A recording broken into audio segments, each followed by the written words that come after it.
જાદરને તાલુકા બનાવવાની માંગ સાથે હજુ પણ વિરોધ યથાવત છે। ધારાસભ્ય રમણ વોરાને જે ગ્રુપ હતું જય માતાજી ગ્રુપ તેમાંથી રિમૂવ કરવામાં આવ્યા।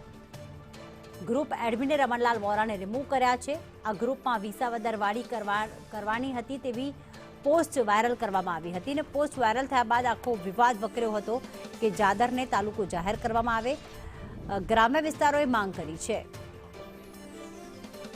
હિતેશ રાવલ અમારી સાથે જોડાઈ ગયા છે। હિતેશ, ગ્રુપ એડમિને રમણલાલ વોરાને રિમૂવ કર્યા છે, આખરે એવી તો કઈ પોસ્ટ મૂકવામાં આવી ત્યારબાદ તેમને રિમૂવ કરવામાં આવ્યા?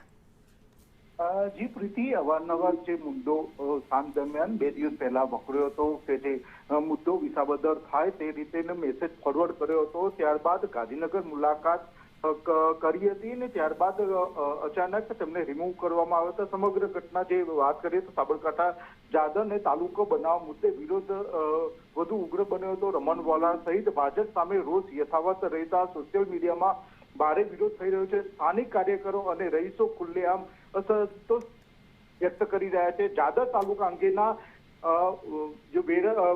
નિવેદન બાદ ગ્રુપ એડમિન દ્વારા તેમને ગ્રુપમાંથી રિમૂવ કરવામાં આવે છે। ત્યારબાદ ગ્રુપના સભ્યોને આ નિર્ણય સામે વિરોધ શરૂ થયો છે અને વોરાને ફરીથી ગ્રુપમાં ઉમેરવાની અપીલ કરી રહ્યા છે।